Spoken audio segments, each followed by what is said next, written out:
I'm Lesley Logan. I'm here at my Pilates studio and I'm back with another Struggle is Real video with Andrea made of Pilates. And this one is based on some questions we're getting from you, and it's all about pacing.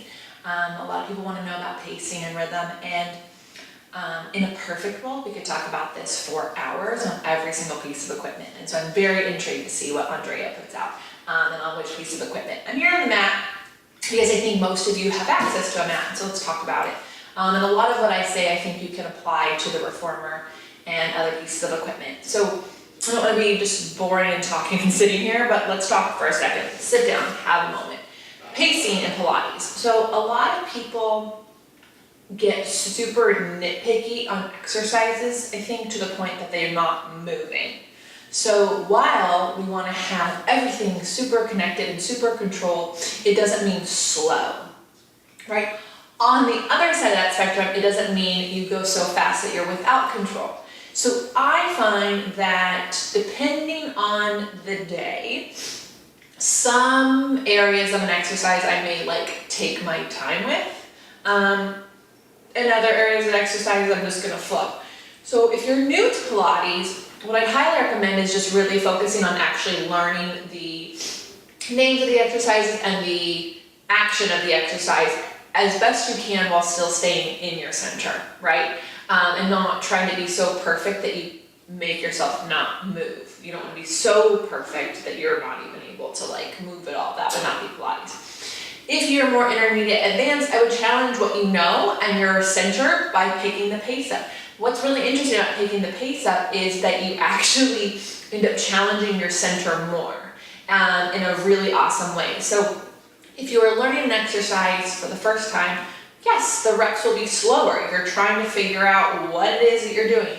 Once you know it, see how fast you can go without losing your control. So an example I think of this would be side kicks, right? So in the side kick series, you could set yourself up on the mat and you could be really, slow about it, front, and really trying to milk the exercise.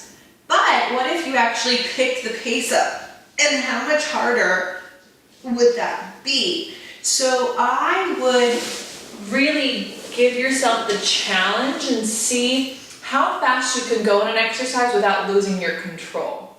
On the mat, if you are doing the order, it's a less than 30-minute workout.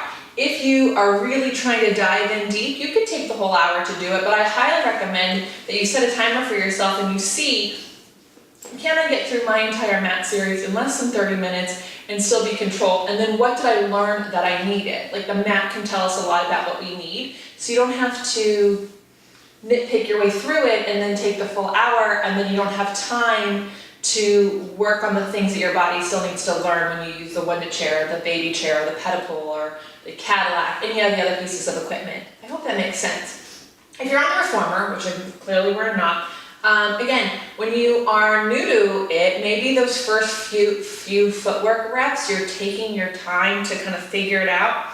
But then my challenge to you would be, how fast can you do your footwork without jumping your reformer across the room, without being out of control? So I guess the moral of this pacing mini thesis is, in the beginning, slow and steady will teach you what you need to know in that exercise to do it. But when you have figured out, okay, I press out, I pull in, I press out, I pull in, see how fast you can go without being out of control. Challenge yourself. And if neither of those things sound like an awesome idea to you, or you're really still confused, breathe. Don't go faster than you can breathe in and out.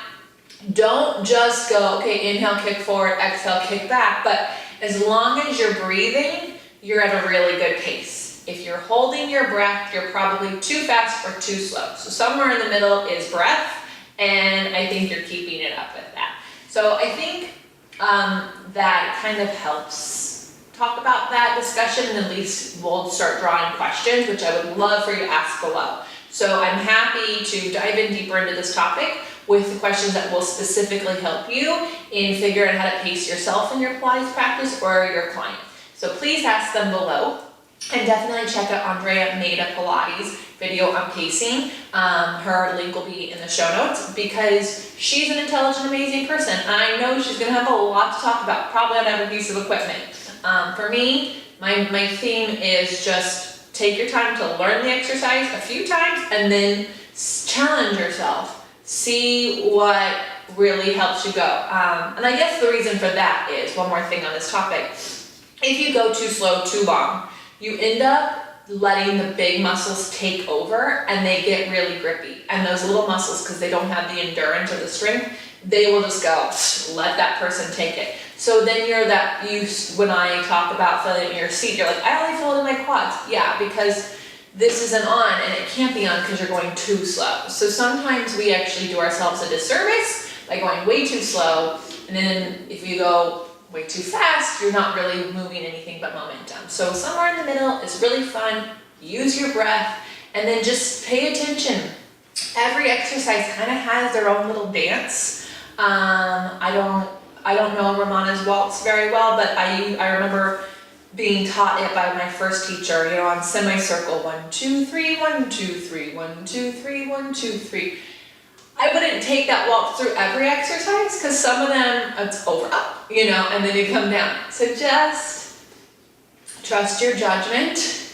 When you're taking your body overhead, it's probably not the best time to go as slow as possible. When you're lowering your entire body from being upside down, probably the time you want to take some time to control that. Somewhere in between, you're going to want to flow, right? So yeah, basically I answered this question by not answering this question, and I would love to chat with you more about pacing on specific pieces of equipment or specific exercises below to help answer your questions. So let's have a conversation in the comments. I would love it. Have an amazing day. Thank you so much for watching.